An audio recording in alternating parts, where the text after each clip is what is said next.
মহান রব্বুল আলামিন দাঈ ওয়াস সালিহিন,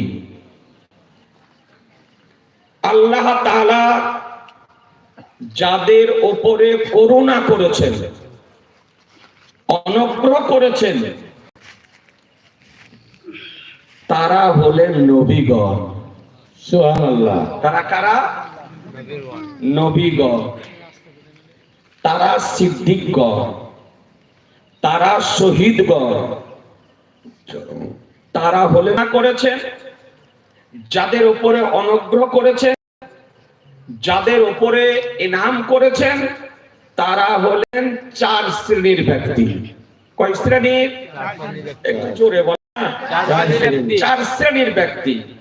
প্রথম শ্রেণী হলেন নবীগণ, দ্বিতীয় শ্রেণীর হলেন সিদ্দিকগণ, তৃতীয় শ্রেণীর হলেন শহীদগণ, আর চতুর্থ শ্রেণীর হলেন সলেহীনগণ। তাহলে এই চার শ্রেণীর ব্যক্তিদের পথ হলো আল্লাহর করুণা প্রাপ্ত ব্যক্তিদের পথ। অর্থাৎ এই চার শ্রেণীর ব্যক্তিগণ আল্লাহর অনুগ্রহ প্রাপ্ত, আর আল্লাহর অনুগ্রহ প্রাপ্ত ব্যক্তিদের পথ হলো সঠিক পথ।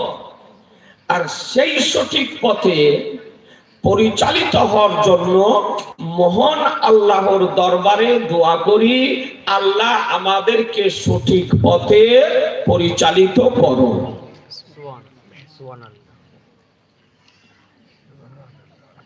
আজিজানে মুহতারাম, আমাদেরকে বলা হয় আহলুস সুন্নাতাল জামাআহ। কি বলা হয়? আহলুস সুন্নাতে আল জামাআহ।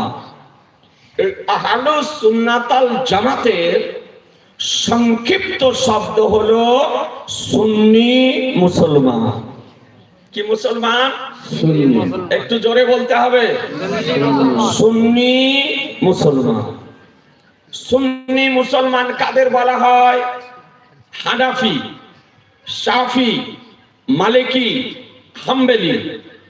ইসলাম জগতে সারা পৃথিবীতে যে চারটি প্রকৃত মাযহাব প্রচলিত আছে, এই প্রকৃত চার মাযহাব মান্যকারীদেরকে বলা হয় সুন্নি মুসলমান।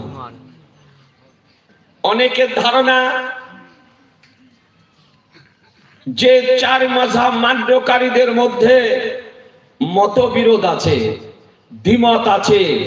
এই ধারণাটি ভুল। কেন?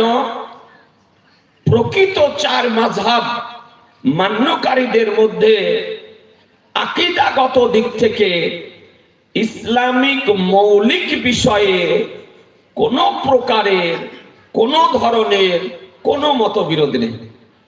চার মাযহাব মান্যকারীদের আকীদা বলি একই রকম।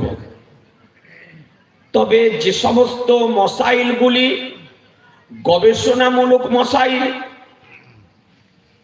এই সমস্ত মসাইলে কিছু গৌণ বিষয়ে, কিছু ফরঈ বিষয়ে এই চার মাযহাবের মধ্যে আপনার মতবিরোধ আছে।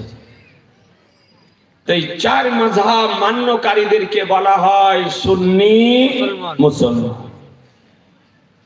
এই চার মাযহাবের মধ্যে আমাদেরকে বলা হয় সুন্নি হানাফি। কি বলা হয়? সুন্নি হানাফি। আমরা গর্বিত, আমরা আনন্দিত যে জগৎ বিখ্যাত ইমাম, ফিকহ শাস্ত্রের জনক